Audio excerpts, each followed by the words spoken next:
Savez-vous ce qu'il y a de commun entre les colonnes de Buren au Palais Royal et l'emballage du Pont-Neuf par Christo, dont d'ailleurs nous fêtons aujourd'hui l'anniversaire? Eh bien, dans les deux cas, il s'agit d'installations, cette forme contemporaine d'expression artistique. Or, le Collège des Bernardins, qui vous accueille pour ce débat, s'intéresse aux installations, puisque peu de temps après son inauguration, dès le mois de novembre 2008, l'un des maîtres de cette discipline, de cet art, Claudio Parmigiani, investissait la nef et l'ancienne sacristie. Et depuis mai, c'est au tour d'une nouvelle installation, appelée Cellula, d'ouvrir un dialogue qui joue avec le lieu, toujours l'ancienne sacristie, et ses visiteurs. Alors, Nathalie Brevet et Hugues Rochette, vous êtes les artistes auteurs de cette installation Cellula, qui sera donc le fondement, je dirais, de notre débat sur l'installation comme œuvre d'art. Mais avant ça, j'aimerais que vous nous disiez l'un puis l'autre qui vous êtes et pourquoi vous travaillez ensemble depuis, je crois, près de 9 ans. Alors, Nathalie. Bonsoir à tous. Donc, je suis Nathalie Brevet. Je travaille avec Hugues depuis 2001, donc maintenant depuis 8 ans. On travaille beaucoup à partir de nos parcours respectifs qui sont tout à fait différents parce qu'en fait, moi, j'ai plutôt suivi des disciplines qui touchent à la sociologie et à l'urbanisme. Hugues plutôt en fait au domaine du graphisme. Et lorsqu'on a commencé à travailler, on a tout de suite mis en route une technique qui nous est propre et en même temps qui est partagée aussi par d'autres duos d'artistes. On travaille beaucoup avec tout ce qui est autour de l'échange, de la discussion, de la confrontation d'idées. Et la plupart de nos réalisations, c'est vraiment le fondement et le point de départ à partir desquels on travaille. Hugues Rochette, vous n'auriez pas fait tout ce que vous avez réalisé si vous aviez été seul depuis toutes ces années. La question ne serait pas vraiment posée, parce qu'en soi, c'est vraiment né d'une discussion entre nous. C'est la rencontre avec Nathalie qui a fait qu'on a commencé à développer un projet artistique. Donc auparavant, la question ne se posait même pas, en fait. Quelques mots pour vous situer. Oui, moi je viens du graphisme. J'ai travaillé très longuement autour de tout ce qui était du domaine de l'audiovisuel et des multimédias. Et en fait, on a commencé à travailler sur un sujet qui tenait à cœur sur Nathalie, qui était autour du thème de la mobilité, quelque chose qu'elle était en train de développer dans le domaine de la sociologie. Enfin, c'est en cours d'un projet de thèse, je crois, que ce sujet est arrivé et qu'on a commencé à développer un travail commun. À côté de vous, Audrey Ilouz. Alors, vous êtes commissaire d'exposition, vous êtes critique d'art, vous collaborez à Art Press et vous avez un lien avec nos deux invités artistes. Oui, j'ai eu l'occasion de les inviter à participer à une exposition à São Paulo l'an dernier, il y a précisément 1 an. Hugues et Nathalie sont venus à São Paulo, ont été en résidence là-bas et ont pu justement créer des installations in situ. Donc on aura l'occasion de revenir. On va surtout le voir en image dans 1 minute. Mais avant ça, Éric Degout, bonsoir. Bonsoir. Alors Éric Degout, vous êtes responsable d'un centre culturel dans la bonne ville de Chelles. D'un centre d'art contemporain. Un centre d'art contemporain. Je suis directeur de 2 églises. C'est ça. C'est possible. Ça s'appelle Les Églises. Tout à fait. C'est un centre d'art qui s'est construit et développé dans 2 anciennes églises qui étaient tombées dans le domaine public après la Révolution et qui ont un parcours assez particulier. On en parlera tout à l'heure. Vous avez reçu Nathalie en 2005. Ouais. En 2005, c'est concrétisé en fait l'exposition Avenir, qui n'est pas sans avoir de lien avec l'installation Cellula, je pense. Mais en fait, c'est une rencontre qui a débuté 4 ans auparavant, je crois, peut-être même un peu plus. Voilà. Une rencontre assez particulière dans leur atelier. C'est très froid, avec le côté d'un poêle. Et on a commencé à échanger, à discuter, et découvrir leurs travaux. Alors, pour que le téléspectateur comprenne un peu mieux ce dont on parle, il va pouvoir enfin voir. Voir quoi? Voir Cellula, visite en images, ici même, dans le Collège des Bernardins, dans la dite ancienne sacristie.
Nathalie Brevet et Hugues Rochette, j'aimerais bien, pour commencer, et en écho à ce qu'on vient de voir, que vous nous disiez un peu quelle a été la genèse de cette installation au Bernardin. Comment tout a commencé? Le Collège des Bernardins nous a invités, en fait, en nous proposant une carte blanche pour intervenir dans l'ancienne sacristie. Et en fait, on a eu la chance de voir le lieu au moment donné où il n'était pas encore achevé. On avait conscience qu'on intervenait dans un contexte bien particulier, puisque le bâtiment avait une histoire qui lui était propre, avait eu différentes étapes qui l'avaient constitué. Aujourd'hui, on lui a donné en fait une nouvelle mission. Et en même temps, cette étape avait une histoire récente parce qu'il était en train de faire toute une étape qui montrait la rénovation du patrimoine telle qu'elle était en train de se faire. Donc ça, c'était un peu les bases du contexte dans lequel on est intervenu. Vous avez été surpris d'être choisi comme ça? Pourquoi on est venu vous choisir, vous, plus que tous les nombreux artistes qui rêveraient d'investir un lieu pareil? Hugues Rochette. Je sais pas, peut-être parce qu'on avait le sourire, on devait leur plaire, je sais pas.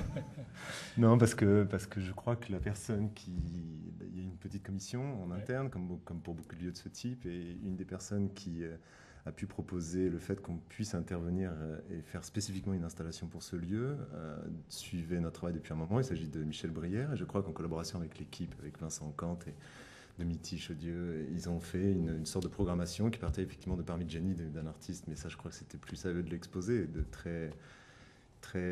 dont la carrière est déjà établie, on va dire, depuis longtemps. Ils ont voulu garder un espace pour proposer à des artistes peut-être un petit peu différemment d'investir ce lieu, quoi. Enfin, en tout cas, la mission était vraiment de faire une installation in situ. Je crois que c'est ça qui les intéressait.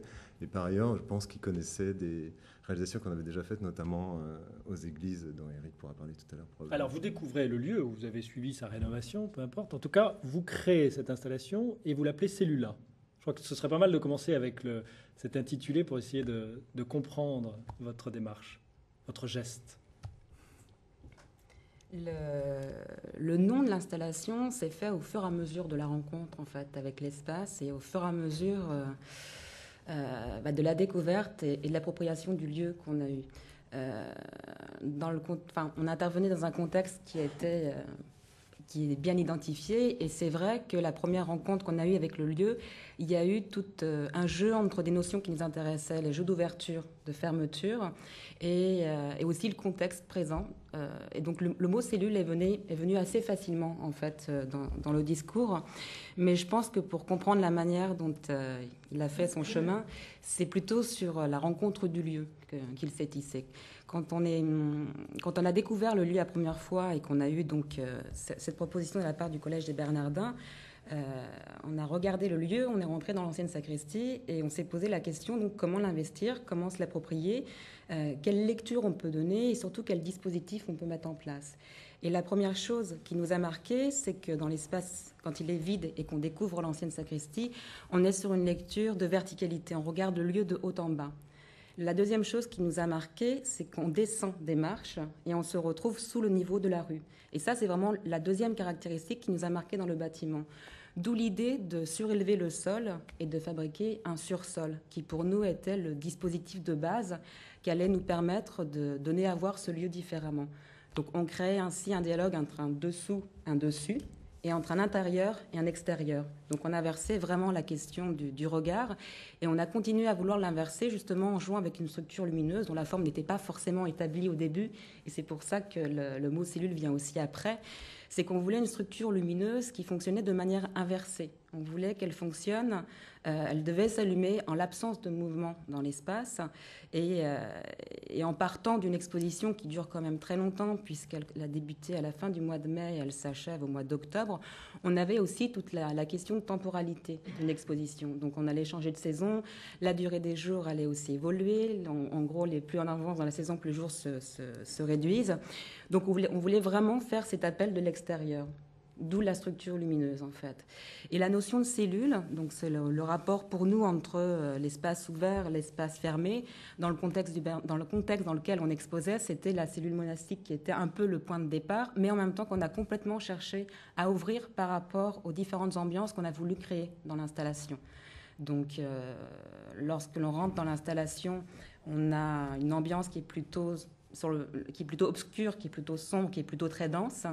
Et lorsque l'on passe au sursol, on rentre dans un espace qui est complètement différent et qui est quasiment opposé en termes d'ambiance. Donc on rentre sur un système vraiment d'ouverture et de lumière. Hugues Rochette, moi, je connaissais le lieu, je l'ai découvert avec votre installation. Est-ce que si on n'a pas vu le lieu, on a la même impression, le même vécu en le visitant ? Probablement non, mais en même temps, une chose est évidente, c'est que la manière à laquelle on s'est approprié ce lieu permet de le percevoir complètement différemment. C'est-à-dire que du coup, on a pris en compte une architecture. Cette architecture, en fait, est devenue un objet qu'on donne à voir, mais totalement différemment. C'est une fois que cet espace sera libéré, puisque le propre d'une installation comme celle-ci, c'est d'être éphémère. Une fois que l'espace sera libéré, les visiteurs pourront le redécouvrir avec un autre geste et complètement différemment. Je pense que le rapport que soulignait Nathalie tout à l'heure, c'est vraiment ce point de départ, c'est-à-dire c'est le rapport à l'élévation. C'est la verticalité du bâtiment, le fait que ce bâtiment a été fait sous forme de strates, le fait qu'il y ait des anecdotes historiques dans le bâtiment. Par exemple, le cellier, je crois, était complètement rempli de terre parce que le bâtiment s'enfonçait. C'est sur un contexte géographique particulier. C'est des petites histoires qui nous permettent de savoir comment on pourrait investir ce lieu. Et là, en fait, c'est vraiment ce rapport à la verticalité. On est vraiment passé du dessous au dessus en passant au-dessus du niveau des fenêtres, au-dessus du niveau de la rue. Je pense en mettant le corps du visiteur dans un rapport où il peut voir ce bâtiment tel qu'il, visiblement, il ne l'a jamais perçu et que probablement il ne le percevra pas par la suite. Il y a une chose aussi qui est marquante, c'est que quand on découvre votre installation, il y a une personne qui est là, une médiatrice, et qui est là pour vous dire un peu votre intention. Pourquoi ? C'est indispensable ? Est-ce qu'on ne pourrait pas faire la découverte dans le silence ? Nous, on préférait, en soi, mais... C'est pas fait pour être commenté, c'est ça que vous nous dites. Ça l'est parce qu'il faut s'adapter à tous les publics, mais... Probablement aussi ça, oui, c'est parce qu'il faut s'adapter, mais peut-être aussi parce que ici, on est spécifiquement dans un lieu où beaucoup de visiteurs ne viennent pas exclusivement pour voir une exposition, ce qui est quand même assez différent d'un musée ou d'un centre d'art, où il y a une démarche qui fait qu'on doit aller vers l'exposition. Ceci dit, dans les centres d'art, il y a très souvent des médiateurs, et puis ces médiateurs peut-être sont assez discrets normalement, ils peuvent un peu s'effacer aussi s'ils ne viennent pas forcément donner des informations, une aide à la visite mais effectivement, nous, on souhaiterait que les visiteurs d'exposition, quels qu'ils soient, puissent vivre librement et seuls. D'ailleurs, la condition idéale, c'est ça, c'est de rentrer seul dans cet espace et de le vivre sans médiateur, sans autres personnes du public, dans le silence et de pouvoir apprécier le lieu avec tout ce qu'il offre. Ouais. Et vous, personnellement, l'un et l'autre, depuis mai, comment vous vivez l'installation ? Vous y venez, vous y passez du temps, vous observez les réactions, vous dialoguez avec les gens ? Est-ce que ça compte pour vous, ça arrive, oui, bien sûr, ça arrive. Oui, la rencontre avec les visiteurs, ça compte, oui. Votre relation au public ? Oui. Elle est de fait, étant donné que c'est une exposition, il y a quand même énormément de visiteurs qui passent, certainement plus que dans un contexte qui est voué à l'art contemporain. Les passages sont vraiment l'occasion de rencontrer des personnes qui sont d'horizons et qui ont des histoires différentes. Donc c'est vrai que ça met en place des rencontres et des dialogues qui ne sont pas forcément celles auxquelles on avait l'habitude. Donc ça permet de découvrir d'autres modes de réception de l'œuvre. Et de manière générale, de toute façon, on vient toujours à la rencontre des visiteurs pour une simple raison, c'est que le visiteur est la base même de l'installation. Sans le visiteur, elle ne vit pas. C'est-à-dire que l'installation, en fait, est une coquille vide sans visiteur. Donc en fait, on a besoin de cette rencontre avec le visiteur, qu'on se montre ou qu'on ne se montre pas. D'ailleurs, on n'est pas forcément là pour les rencontrer, mais au moins pour voir comment il évolue dans l'espace, quelle est sa perception du lieu, comment il ressent, quelle atmosphère en fait se dégage de cette installation et ce qu'il peut ressentir de cette expérience. Est-ce que vous avez le sentiment d'enrichir la perception que ces publics qui visitent les Bernardins peuvent avoir du bâtiment ? Est-ce que vous avez l'impression de leur apporter quelque chose de plus que s'ils avaient découvert le lieu sans votre installation ? Leur proposer une manière de se l'approprier différente que l'aménagement qui a été fait du bâtiment, oui, ça c'est sûr. Ouais. Alors, après, ça, il faudrait poser la question au public, j'espère qu'on aura l'occasion d'en parler après. Audrey Ilouz, moi j'aimerais qu'on traverse un peu l'Atlantique, parce que tout à l'heure, dans les images qu'on a vues, il y avait des bonus venus de São Paulo. Et là-bas, vous avez attiré Nathalie et Hugues. Racontez-nous pourquoi. Alors en fait, en 2006, on m'a proposé d'organiser un projet à São Paulo. Je suivais le travail d'Hugues et Nathalie. J'avais eu l'occasion de voir l'installation in situ qu'ils avaient fait également à Chelles. Je suivais leur travail et je voulais travailler, je voulais monter un projet sur la thématique du cri et du silence et de l'espace du son également. Et je connaissais donc certaines pièces d'Hugues et Nathalie qui avaient justement trait au cri. Une pièce qu'on n'aura pas l'occasion de voir, mais que je peux décrire avec eux rapidement. Une pièce qui faisait vraiment allusion au cri de Munch, qui était en fait, ça montre bien aussi ce sur quoi travaille Hugues et Nathalie, le contexte urbain, parce que c'était une forme en fait trouvée sur les murs de Venise, qui était un petit dessin qui reprenait la forme du cri de Munch. Et donc Hugues et Nathalie s'étaient approprié cette image et l'ont projetée, en ont fait une découpe visuelle et lumineuse et l'ont projetée sur une façade de bâtiment. Je ne suis pas sûr d'avoir compris. Est-ce que vous parlez de quelque chose qui préexistait, comme un tag, sûr. un calicot, comme voilà. On en a dans les rues de Paris, il y a une espèce de personnage avec une mèche brune là qu'on retrouve souvent. En fait, c'était une image trouvée dans la rue, trouvée sur les murs. D'accord. C'est ça qui vous a inspiré. Et donc je connaissais cette pièce qui était de plein fouet dans la thématique du cri. Et l'idée dans le projet et dans la collaboration avec l'ensemble des artistes du projet, c'était justement de savoir qu'il y avait un socle d'œuvres qui avait été faites sur cette thématique et d'aller plus loin à São Paulo, d'aller prolonger cette expérience, d'aller voir comment on pouvait travailler dans un lieu qui nous était offert, comment on pouvait se réapproprier cette thématique en prenant en compte le contexte. Donc l'idée que Hugues et Nathalie partent en résidence et fassent un travail in situ à São Paulo, et la proposition qu'ils ont faite, donc ça a été une collaboration qui s'est quand même étendue dans la durée. Et la proposition qui était faite, c'était d'investir la façade de ce lieu, de cette galerie, et en fait tout le temps dédié à des projets spécifiques. En fait, c'est comme la liberté d'une page blanche. C'est un mur blanc par lequel on entre dans la galerie. Enfin, c'est la première perception qu'on a de la galerie. Et c'était Hugues et Nathalie. Je sais que les installations in situ, c'est vraiment leur fort, et j'avais très envie qu'ils fassent une proposition spécifique pour ça. Et donc, ils ont décidé de travailler sur une spécificité de São Paulo liée à la dimension urbaine de la ville, qui est un phénomène de tags, qui sont des tags verticaux, qui sont partout en fait dans la ville. Des jeunes gens escaladent les bâtiments, les buildings très très hauts, et écrivent des mots sur la verticalité du bâtiment. C'est beau ? C'est très beau. Non, mais c'est important de le dire, parce que tous les tags ne sont pas beaux. Il y a des choses impressionnant, qui dénaturent. déjà parce que ce qui est étonnant, c'est que la calligraphie de ces inscriptions, elle est toujours la même. C'est qu'il y a une typographie que les artistes de la rue, qui ne se revendiquent d'ailleurs pas comme des artistes, pour la plupart, utilisent. Donc apparemment, elle est inspirée d'une écriture unique. Donc il y a un style qui est toujours le même. Et Hugues et Nathalie, donc forcément, vous avez été très frappés par ce phénomène en découvrant la ville, et ont voulu se réapproprier ça. Donc la proposition qu'ils ont faite à São Paulo et qu'on a vue tout à l'heure n'est évidemment pas une... Donc en résidence, vous les accueillez plusieurs mois ? 2 mois. Carte blanche, ils réfléchissent et ils produisent. Exactement. Et donc ils produisent une inscription. En arrivant, on a l'impression on voit écrit un mot qui était crack, le mot crack, qui joue sur plusieurs connotations, mais notamment une connotation sonore. C'est en français une onomatopée, en anglais c'est l'idée d'une fissure. Et il joue concrètement avec l'idée de la fissure, puisque de loin, on a l'impression, en arrivant dans cet espace, de voir un mot écrit. Et en fait, en s'approchant un petit peu, on s'aperçoit que le mot n'est pas écrit, mais que la façade est entaillée. Donc carrément, la façade est découpée avec une scie et le mur est fissuré. Donc c'est un geste assez sobre, très très très très dépouillé, mais le temps qu'il nous faut pour percevoir qu'il s'agit en fait d'une fissure, donc l'idée de la fissure, puisque crack c'est la fissure, est matérialisée sur le mur, c'est le mot qui fait corps avec le sens qu'il a, ça devient tout de suite un petit peu spectaculaire, alors qu'en soi, tout leur travail ne repose pas sur quelque chose de spectaculaire. Comment ça a été reçu là-bas ? Ça a été reçu au début, en fait, dans toute la préparation du projet. On a eu très peur, on a eu de nombreuses discussions.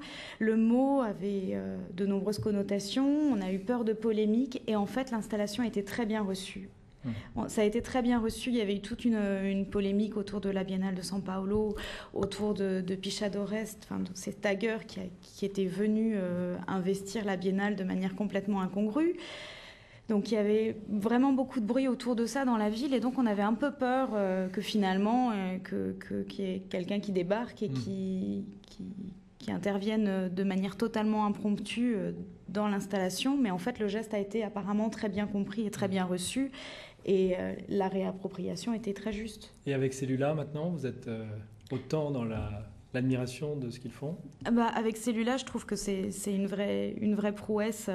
Comme comme évoqué visiblement Eric tout à l'heure, il y a vraiment des liens, je pense, qui sont encore plus prégnants entre Cellula et l'installation aux églises, plutôt qu'avec celle de São Paulo, même si on retrouve des motifs, puisque ça, je ne l'ai pas précisé, mais dans l'installation, il y avait un tube de néon. C'est quand même quelque chose qui revient. Le jeu sur la lumière, qui est quand même quelque chose d'assez omniprésent dans le travail.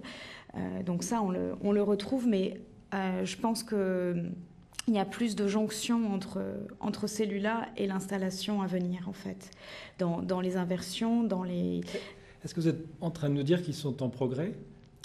Vous êtes critique d'art. Ah non, c'est pas de cet ordre-là. C'est pas de cet ordre-là, non. Mais leur œuvre progresse. Quand je parle d'évolution, c'est vraiment dans l'idée de thèmes qu'ils peuvent aborder, de choses dont ils peuvent s'emparer. À Shell, il était évident qu'ils avaient joué avec l'eau, avec la réflexion, mais dans dans nombreuses de leurs œuvres à cette époque, l'eau intervenait.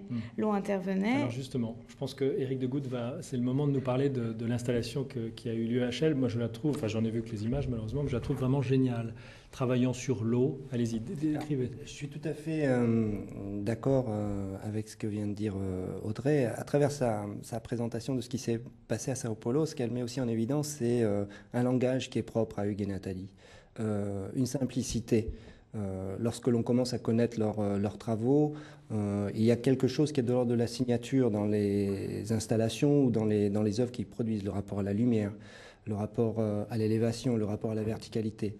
Ce qui est fondamental par rapport à ça, c'est je crois qu'il y a avant tout un rapport au corps, c'est-à-dire à l'expérience réelle éprouvée par le public qui rencontre l'œuvre d'Hugues et Nathalie. C'était le cas à Shell dans le cadre de l'exposition à venir. C'est bien évidemment le cas ici pour Cellula. Et alors, au-delà du fait que les deux installations s'inscrivaient dans des architectures connotées, les églises de Shell, ici le Collège des Bernardins, il y avait forcément autre chose qui se dégage derrière ça. Quand je parle d'expérience de l'œuvre, c'est que lorsqu'ils arrivent sur un site qui leur est proposé, au moment même où ils rentrent sur ce site-là, on se rend compte que ce site n'est déjà plus le même. Ils vont créer les conditions d'un regard différent. Tout à l'heure, vous posiez la question, est-ce que les gens qui sont venus, qui ont connu la sacristie et maintenant qui voient l'installation ici, est-ce que c'est la même chose ou pas? Je pense que ceux qui ne l'ont pas vue viendront la revoir sans l'installation et que le souvenir restera de cette installation. C'est la force du travail d'Hugues et Nathalie, c'est... En fait, ils ont une capacité comme ça à travailler sur finalement quelque chose qui est de l'ordre d'une image simple. On rentre dans un espace, quasiment tout est donné à voir. Il n'y a pas de bavardage, mais cette image se prolonge. C'est une image prolongée. Ce n'est pas une image en mouvement, mais pour autant, c'est une image prolongée. Parce que justement, ils ont eu un regard très précis, une analyse très fine, des discussions, très forte aussi. Je pense qu'il ne faut pas oublier le fait que c'est un travail à deux têtes et qu'il y a de l'échange, il y a de la discussion, il y a des décisions qui sont prises.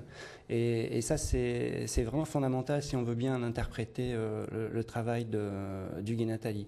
Une grande simplicité dans la forme, par contre, dans la mise en œuvre, quelque chose d'assez incroyable quand même. Parce que l'installation Cellula, si vous êtes un tout petit peu curieux et au-delà de l'impression de l'expérience, la quantité de matériel, la difficulté technique est quand même pas simple. Et en ce qui concerne l'exposition à venir à Shell, c'était pas simple d'inonder des bâtiments. Comment vous l'appelez ? l'exposition de Chelles. Oui, mais elle avait Avenir. Avenir. Avenir. Vous voulez en dire quelques mots parce que... Ah oui, parce que en fait, c'est assez simple. Quand j'ai rencontré Hugues et Nathalie, au-delà du fait qu'il faisait très froid, il y avait quelque chose qui se dégageait immédiatement, c'est justement la justesse, la mesure qu'ils avaient des espaces dans les travaux qu'ils m'avaient présentés précédemment. Et se poser la question d'une première exposition dans ce site, donc ces 2 églises de Chelles restaurées, qui ont eu un parcours un peu chaotique. Alors, je vais juste le rappeler parce que c'est important.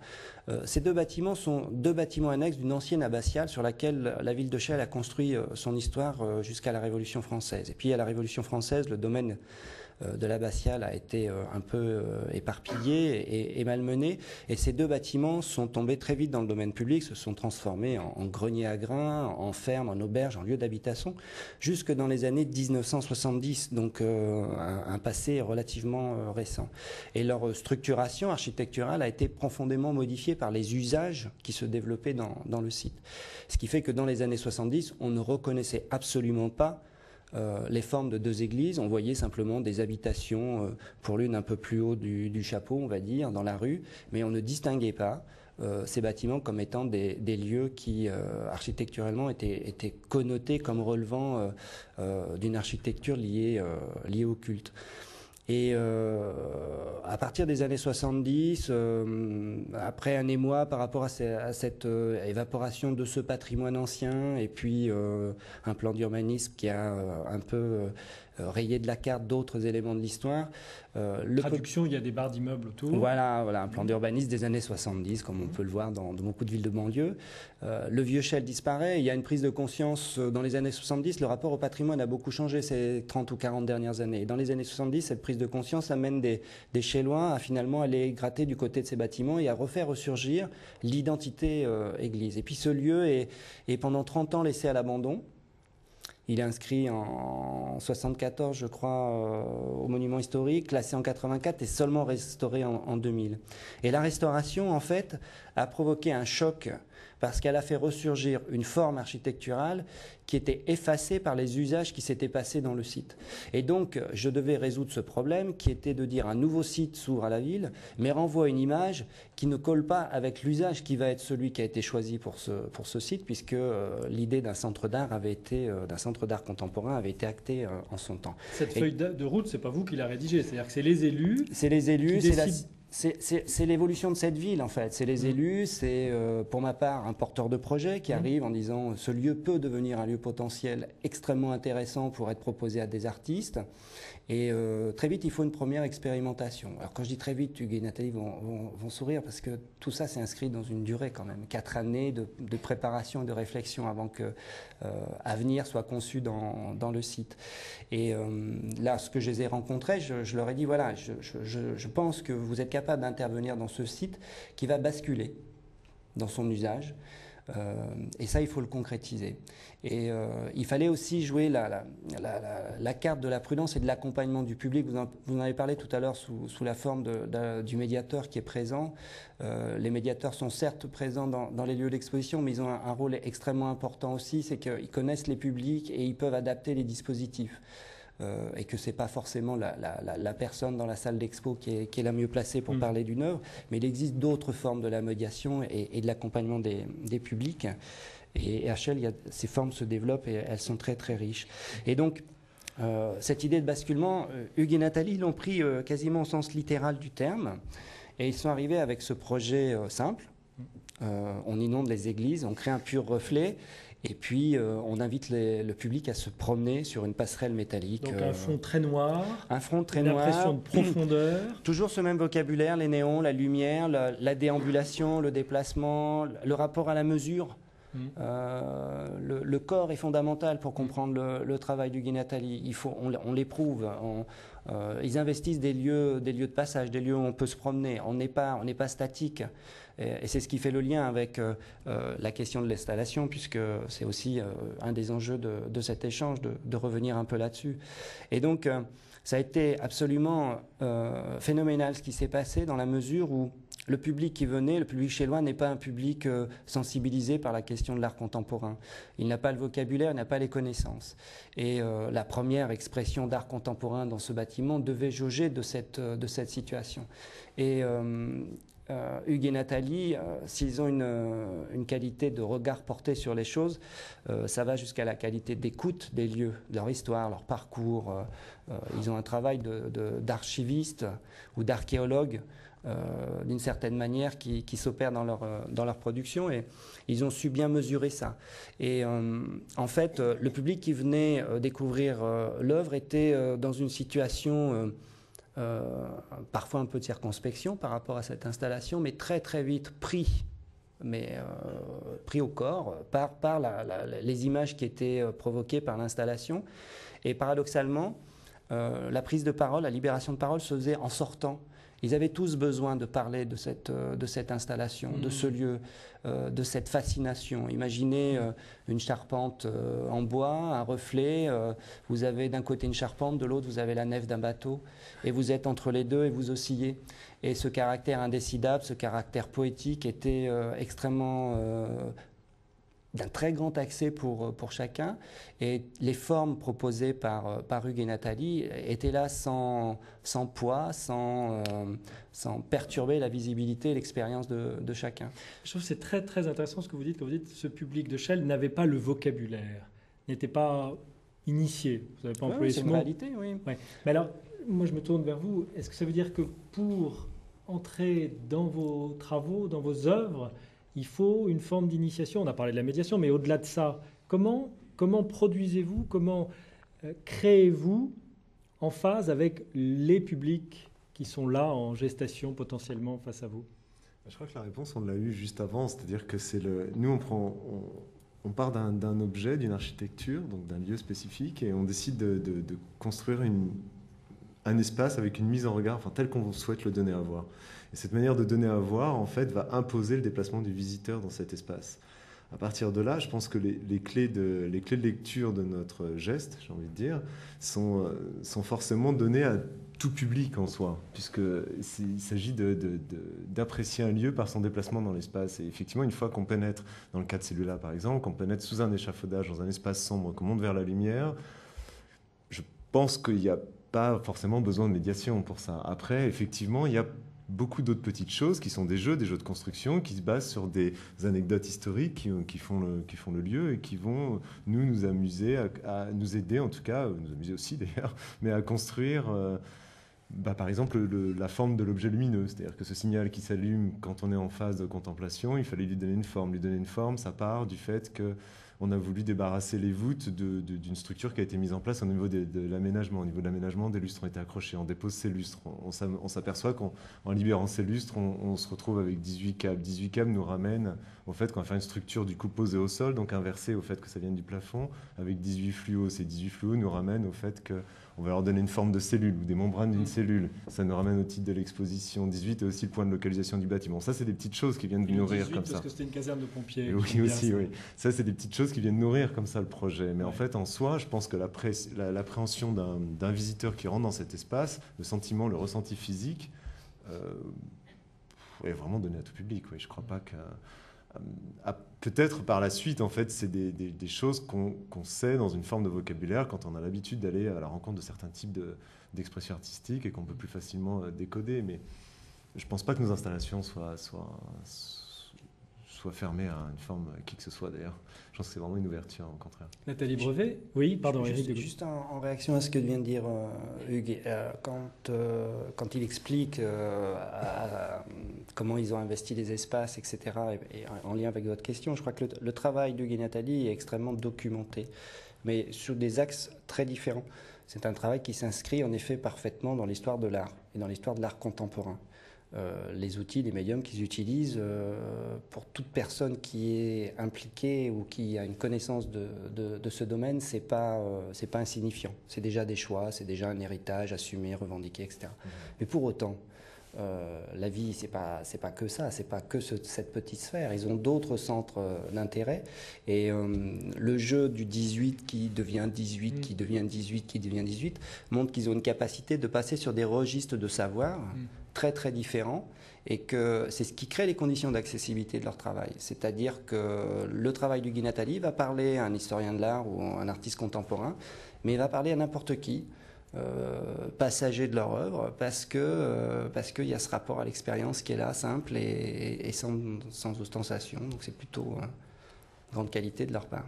Ouais, d'autant que l'utilisation des outils qui sont très admis donc, dans les sphères de l'art visuel peuvent peut-être paraître un peu plus brutes pour une forme de public qui serait donc entre guillemets non initié, mais en même temps c'est un vrai choix, ça clairement de notre part, c'est-à-dire qu'en fait toutes nos réalisations partent de signes ou d'objets collectés dans l'espace public.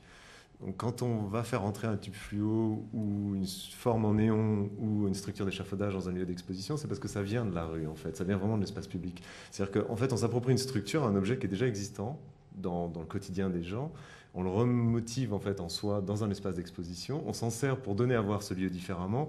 Et ensuite, probablement, le spectateur, le visiteur plutôt de cette exposition, celui qui a pu apprécier cet espace, de pouvoir retrouver ces signes dans l'espace urbain différemment. Mais en fait, on part vraiment d'objets qui sont là, qui sont disponibles finalement à tout le monde. C'est-à-dire que là, le cas de celui-là, c'est vraiment du matériel de chantier en soi. C'est-à-dire que le bois, ça vient des bois de chantier, la structure d'échafaudage ainsi que les types fluo.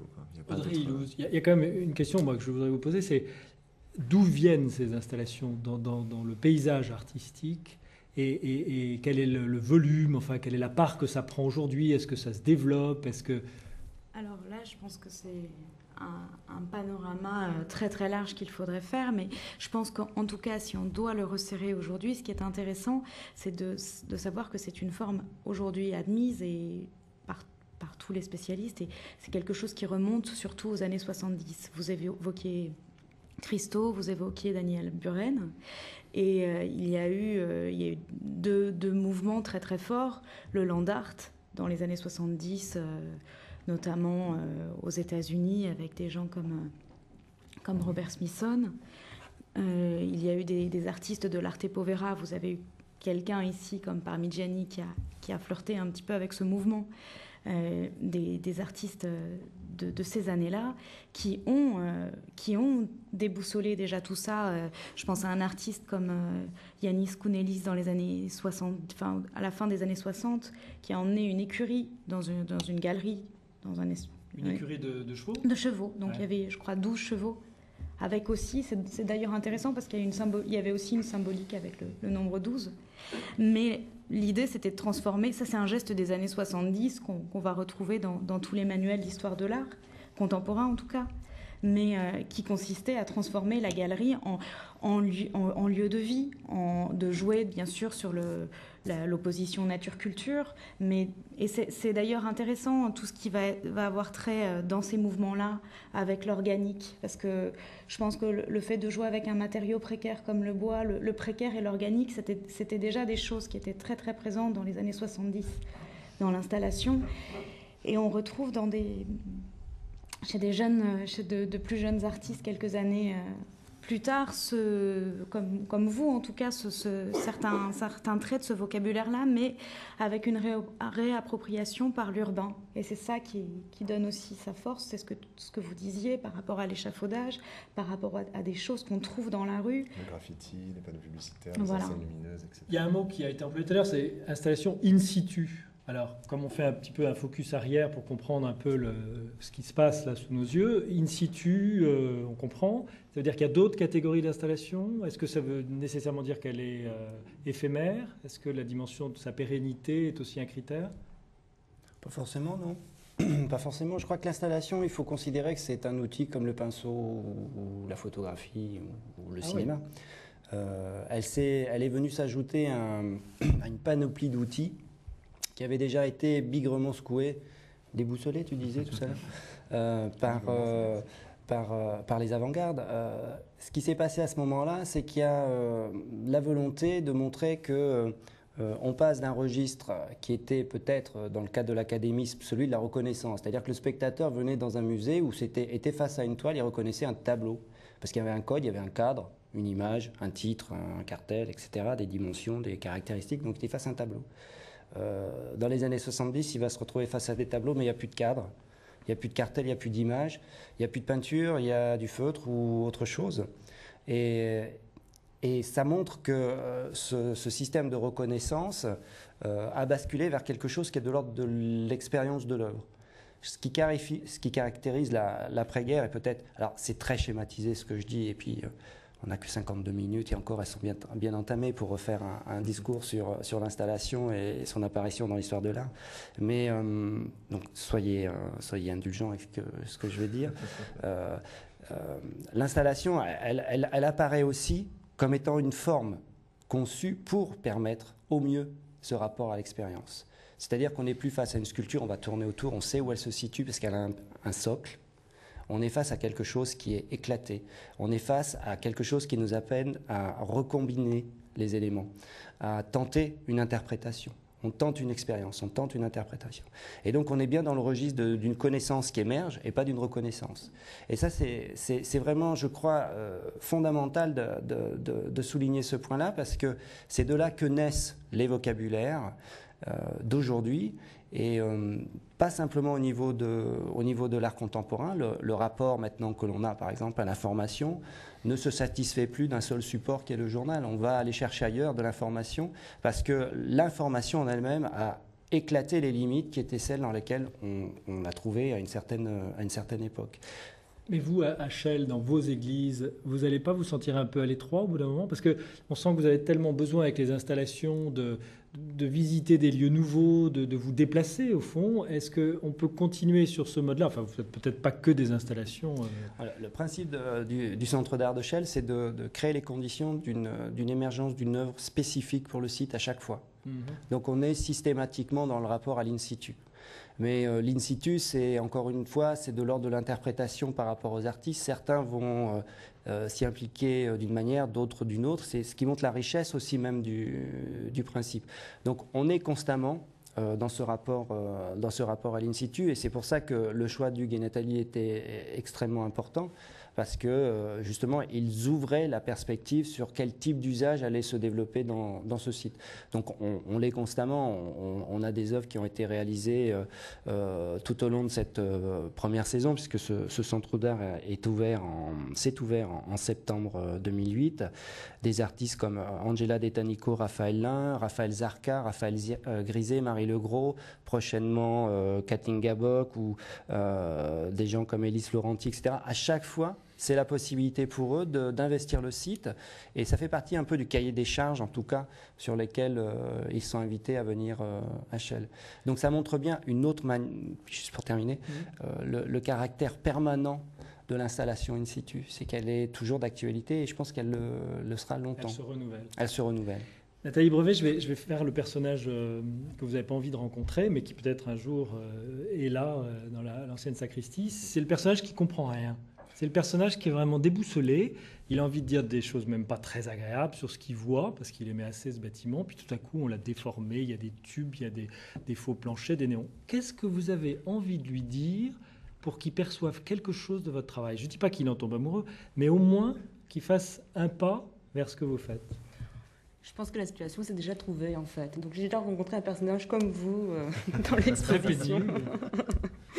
Non, la première des choses, en fait, généralement qu'on a envie de dire, c'est, comme l'exposition, c'est avant tout une découverte du bâtiment, une découverte de l'architecture, une manière de l'arpenter ou de le percevoir de manière différemment. Je crois que c'est toujours intéressant de savoir si les personnes ont déjà eu l'occasion de découvrir l'ancienne sacristie, elles ont déjà eu l'occasion de la visiter.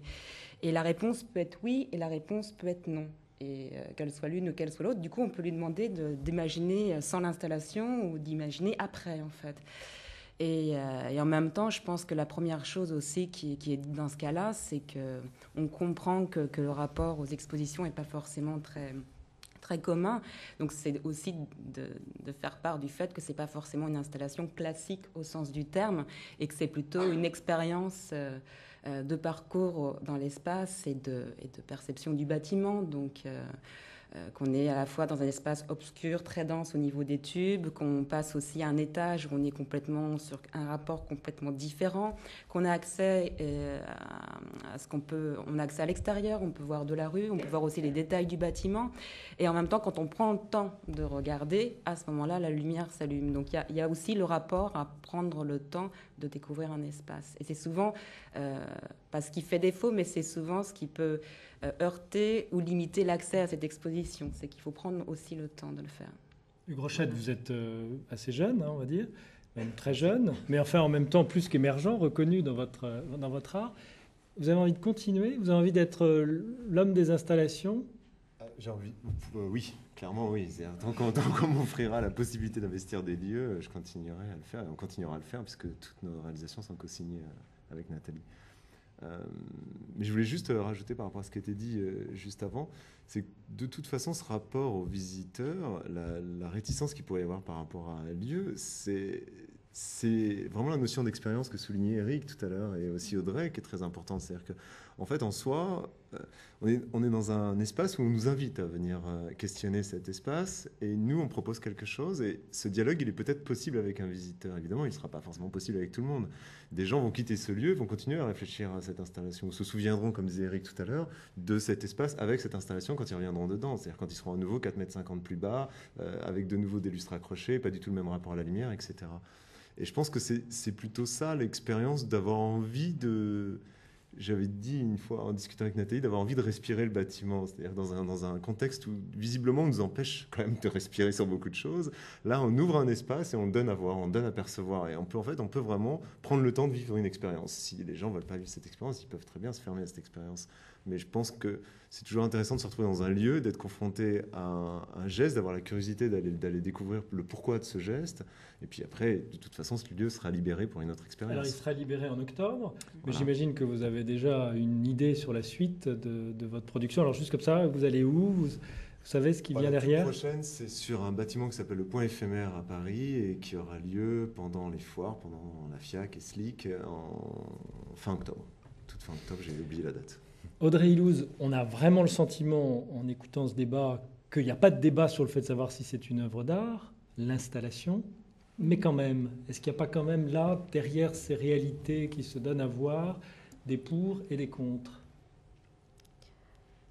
Pour moi, la réponse est non. Donc, on l'a compris, mais plus globalement. J'ai du mal à peut-être à faire l'expérience inverse, en fait. Mais... Je comprends que ce soit difficile d'entrer dans une installation, mais je pense qu'après, on a bien pointé l'expérience, tous, le fait de se prêter à l'expérience. On a parlé aussi un petit peu, enfin vous en avez parlé de ce rapport à l'architecture. Je pense qu'il y a des clés. Quand je dis des clés, c'est pas forcément des clés qui viennent d'une histoire de l'art. Ce sont des clés qui sont le fait d'accepter qu'un échafaudage se retrouve dans un lieu d'expo. Bon, il y a eu une urinoir il y a maintenant très longtemps dans un lieu d'expo. Mais d'accepter qu'un échafaudage se retrouve dans un lieu d'expo, quand on sait pourquoi il se retrouve dans un lieu d'expo, comme le disait Hugues et Nathalie, c'est quelque chose qui est emprunté au vocabulaire de la rue. Enfin, quand on a ces clés-là, quand on fait l'expérience où on est légèrement surélevé par rapport à la rue, quand on se repromène de l'autre côté de la rue et qu'on voit ces néons, une fois qu'on a fait l'expérience, je pense que tout ça permet d'entrer vraiment dans l'installation et de ne pas se dire, bah tiens, si c'est pas une sculpture, si c'est pas une peinture, ça n'a pas lieu d'être. Alors, vous n'avez pas tout à fait répondu à ma question sur l'aspect controverse, pas controverse. HL, on vous critique sur ce que vous faites? On discute, on parle. Critiquer, je ne sais pas, forcément, oui, parce que dès vous savez, quand on fait une exposition, on s'expose tout simplement, les artistes, ceux qui la programment. Il faut beaucoup de courage pour porter un projet comme celui-ci. Et voilà, en tant que collègue, je félicite ceux qui sont à l'origine de la réalisation de ce projet. C'est quelque chose d'important. Après, la critique est... On a une critique d'art à côté, donc elle est normale. Je veux dire, on l'admet. Il n'y a aucune difficulté. Et puis bon, comme vous l'avez dit tout à l'heure, si je peux me permettre ce petit clin d'œil un peu iconoclaste, nous sommes des convaincus, sinon des convertis à cette idée-là. Parce que moi, j'avais noté que Parmigiani, donc celui qui, avant vous, a occupé la nef, disait une œuvre d'art doit être comme une arme, comme un coup de poing à l'estomac. Elle est subversive parce qu'elle n'a pas d'objectif, parce qu'elle ne sert à rien. Moi, ça me parle. Quand je lis ça et que je vois vos réalisations, ça me parle. C'est sa manière de définir les choses. C'est pas forcément la vôtre. D'accord. Un mot de conclusion, Éric? Bonne route. Est-ce que c'est les artistes qui veulent laisser un dernier message à propos de Cellula? Oui, moi je peux, par rapport à celui-là, très clairement, parce qu'en fait, je veux vraiment souligner le fait que d'investir un lieu, c'est donner à voir un lieu, et qu'en fait, tout ça, c'est simplement lié au fait que des gens sont invités à pouvoir donner une perception de cet espace, et que cet espace, il existe avec toute l'histoire qui l'a constitué, et que nous, à un moment donné, on va pouvoir intervenir dans cet espace de manière à dire on veut souligner tel aspect du bâtiment et donner à voir ce bâtiment tel qu'il est, selon nous, en tout cas, tel qu'on voudrait le faire percevoir. Et je pense que c'est ça qu'il faut prendre dans une installation quand on se pose la question est-ce qu'une installation est une œuvre d'art? Combien même on ne voudrait pas accepter les matériaux utilisés? Je pense que ça suffit à donner une envie de découvrir une installation juste pour cette raison, quoi. Nathalie Brevet, expérience Cellula Bernardin, ça restera un moment fort? Ah oui, bien sûr, ça restera un moment fort et dans la durée et en même temps par les différentes étapes du projet, dans sa mise en route, dans le montage, dans le vécu de l'exposition pendant 5 mois. Donc oui, c'est une très très belle expérience et en même temps, je pense qu'on a énormément appris en la réalisant en fait. Et sur ce qui se vit ici? Sur le sens de ce qui se vit au Collège de Bernardin? Toujours, parce que de toute façon, pour nous, c'est aussi ça, une forme d'expérience. C'est-à-dire que la rencontre avec le public, la rencontre avec une structure différente, la rencontre avec un lieu chargé d'histoire, et toutes ces expériences, forcément, nous donnent une matière différente d'étape en étape. Il ne s'est pas passé la même chose qu'avec Éric à Chelles, il ne s'est pas passé la même chose qu'avec Audrey à San Paolo. Bien sûr, ce sont des expériences très différentes. Et Merci. Merci pour ce débat. La semaine prochaine, fidèles à l'éclectisme, les mardis des Bernardins accueilleront les deux Jacques, les frères Jacques Delors et Jacques Barrault, pour parler de l'avenir de la commission. Bonsoir.